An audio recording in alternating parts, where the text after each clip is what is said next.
Imagine no possessions. I wonder if you can.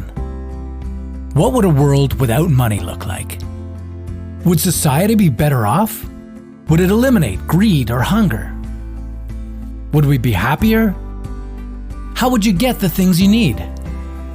This is What If, and here's what would happen if we had no money.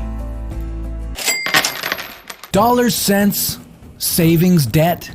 Like it or not, this is our society today. But it wasn't always that way. Several thousand years ago, we were a species of hunters and gatherers, tracking, foraging, keeping only what we could carry.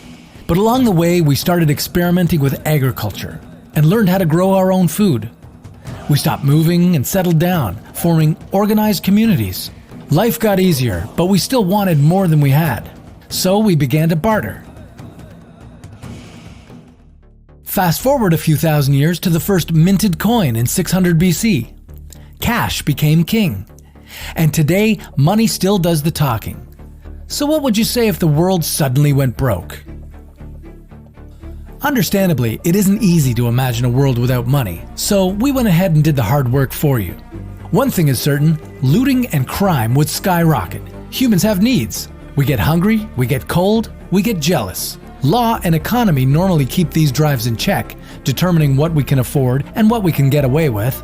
But suddenly, everything has lost its value, and whoever's job it is to watch the goods or maintain order no longer has an incentive to do so. No one wants to work for free. Without paychecks, we lose important services.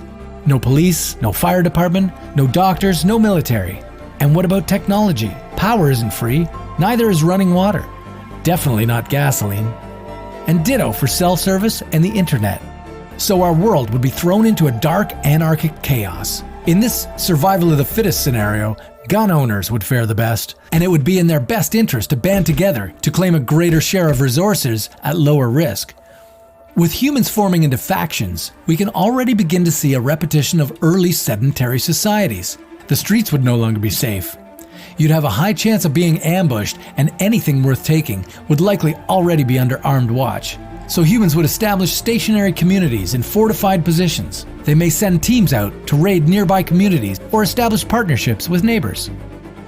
We'd have to re-establish the barter system, only it's harder to do in modern society.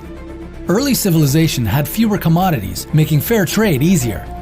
But since we're used to so many different goods and services, it might be difficult to establish a proper exchange rate. It's not simply a matter of trading apples for oranges. Is a Granny Smith worth as much as a blood orange? What if your apple's organic and the orange is GMO? What protections would we have against counterfeit goods? And how could you save for the future if everything in the market has a shelf life? These are only some of the concerns that we've more or less resolved since the introduction of currency. But maybe a world without currency would be an opportunity to restructure our society.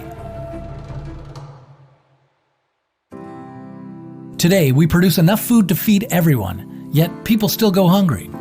And there's enough shelter for all of us to sleep soundly, yet some of us are homeless. Without money, we might learn to be comfortable with less. Without fortunes, there'd be fewer less fortunates. We might enjoy working freely for a greater good. Of course, a better world doesn't have to be a what-if scenario. Through trade, we've learned to cooperate. And when hard work pays off, we're encouraged to innovate. The challenge then is to improve upon the existing system and empower more people within it. Do you think we can do it? Where should we start? A penny for your thoughts and pay it forward.